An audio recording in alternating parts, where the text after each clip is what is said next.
Indo British advanced pain clinic నొప్పి మాయం surgery దూరం ఫర్ అపాయింట్మెంట్స్ 9155515563.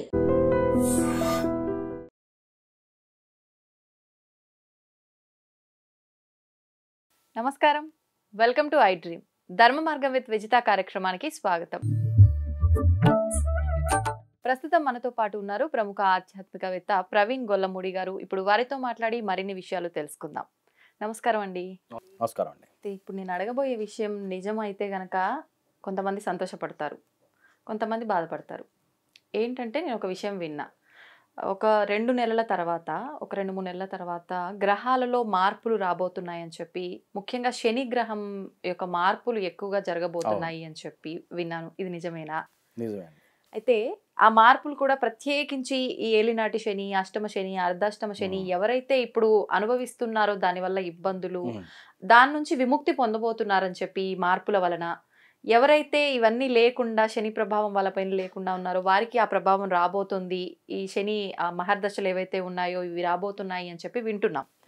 నిజంగా ఈ మార్పులు జరుగుతున్నాయా? జరిగితే ఎవరెవరికి ఏ విధంగా జరుగుతున్నాయి? దాని గురించి తెలియజేయండి. ముఖ్యంగా అండి, మార్చి 29వ తారీఖున శనిగ్రహము కుంభరాశిలో నుంచి మీనరాశిలోకి ప్రవేశం జరుగుతున్నది. అట్లా ప్రవేశం జరిగినప్పుడు ఇప్పటిదాకా శని సంబంధమైనటువంటి ఇబ్బందులు ఎవరైతే పడుతున్నారో వారికి అక్కడి నుంచి వదిలిపెట్టడము, కొత్త రాశులకి ఇబ్బంది స్టార్ట్ అవటము అనేటటువంటిది ఉంటుంది. ప్రతి రాశిలో శని 2 సంవత్సరాల 6 నెలలు ఉంటాడండి. 2.5 years ఉంటాడు. 2.5 3 రాశుల్ని కలుపుకొని 7.5 సంవత్సరాలు దాన్నే 7.5 అని కూడా అంటుంటారు. అంటే మన వెనుక రాశి, మన రాశి, మన తర్వాత రాశి, ఈ 3 రాశుల్లో శని జరుగుతూ ఉన్నప్పుడు దాన్ని ఏలినాటి శని అని అంటారు. చాలా మంది భయపడుతుంటారు ఏలినాటి శని అనగానే ఏం జరుగుతుందో, ఏమేం జరుగుతాయో అని బాధపడ. అది ఎట్లుంటారు, లైఫ్లో మనం ఏ ఫేజ్లో ఉన్నామో దాన్ని బట్టి డిపెండ్ అయి ఉంటుంది. మరి చిన్న పిల్లలు అనుకోండి, కాస్త చదువు, ఆరోగ్యం రెండే కదా వాళ్ళకు ఉండేటటువంటివి. ఆ 2 మందగిస్తాయి అనమాట. కాస్త మధ్య వయసు వచ్చి వివాహం కోసం, ఉద్యోగం కోసం ప్రయత్నం చేసే వాళ్ళు ఉంటారు. అట్లాంటివన్నీ కూడా జాప్యం అవుతూ ఉంటాయి. రకరకాల మ్యాచెస్ చూస్తుంటారు.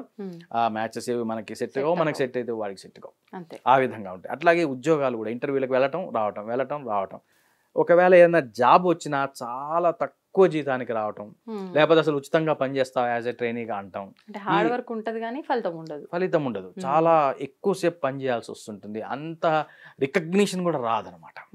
అట్లాగే కాస్త మధ్య వయసు దాటి 40, 50, 60 చిన్నగా ఆరోగ్య సమస్యలు రావటం, ఆ రకమైనటువంటి ఇబ్బందులు ఉంటాయి. కానీ ఇప్పుడు దీని ప్రభావము ఎంత ఎక్కువగా ఉంటుందనేది నీ పర్సనల్ హారోస్కోప్, అంటే నీ వ్యక్తిగత జాతకం మరీ లూజుగా ఉన్నప్పుడు, వీక్గా ఉన్నప్పుడు, స్ట్రాంగ్గా లేకుండా ఉన్నప్పుడు ఏలినాటి శని యొక్క ప్రభావం జాతకుడు ఎక్కువగా ఫీల్ అవుతాడనమాట.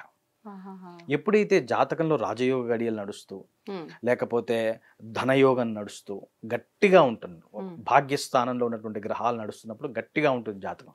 అప్పుడు దీని ప్రభావం అంత ఎక్కువగా కనపడదు, పనిచేస్తూనే ఉంటుంది. కానీ అక్కడ 100% రిజల్ట్ రావాల్సింది 80 వెనక్కి లాగి, ఒక 20 వెనక్కి లాగి పట్టుకోవడం వల్ల 80% వస్తుంటుంది. కాబట్టి మనకు తెలియదు. ఏలినాటి శని లాస్ట్ టైం నాకు వచ్చిందంటే పెద్ద ఏమీ లేదంటాడు. అంటే ఏలినాటి శని జరిగినా నీకేమీ ఏం జరగలేదంటే నీ పర్సనల్ హారోస్కోప్ కొంతవరకు స్ట్రాంగ్ ఉందని అర్థం. ఒక్కోసారి నీ పర్సనల్ హారోస్కోప్ వీక్ ఉన్నప్పుడు దాని యొక్క ప్రభావం అధికమైపోతూ ఉంటుంది. ఇప్పుడు ఈ కాంటెక్స్ట్లో ఇప్పుడు మీరు అడిగినటువంటి దానికి, ఇప్పుడు ఏదైతే కుంభరాశిలో శని గమనము 2.5 ఏళ్ళగా నడుస్తూ వస్తుంది, దానివల్ల మకర రాశి, కుంభరాశి, అట్లాగే మీనరాశి వాళ్ళు, ఈ 3 రాశుల వాళ్ళు కూడా ఏలినాటి శని ప్రభావంలో ఉన్నారు.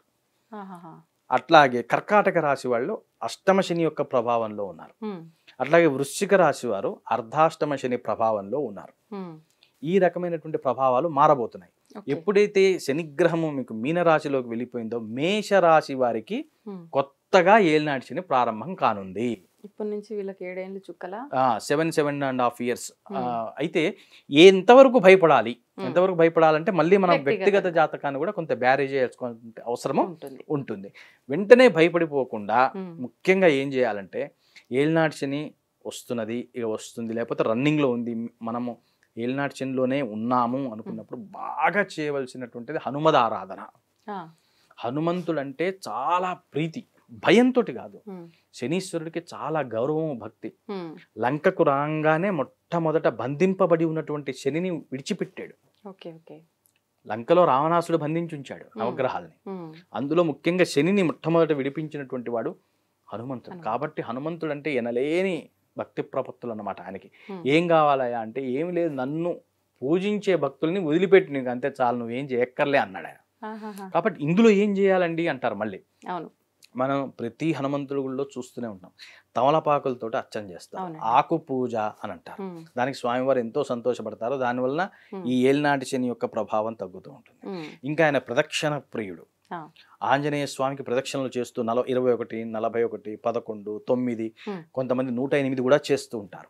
ఈ ప్రదక్షిణలు చేస్తూ ఉండేటటువంటి వాళ్ళు కూడా స్వామివారికి చాలా అనుగ్రహం కురిపిస్తారు. తరచుగా చేస్తూ ఉండాలి, తరచుగా ప్రతి శనివారం చేస్తే మంచిది.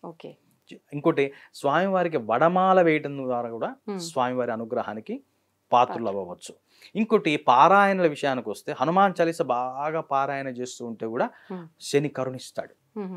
హనుమత్ బడబానల స్తోత్రం అని ఉంటుంది, చాలా చిన్నది, ఇద్దే ఉంటుంది. దాన్ని బాగా పారాయణ చేస్తూ చేస్తూ చేస్తూ ఉండటం వల్ల కూడా శని యొక్క అనుగ్రహం లభిస్తుంది.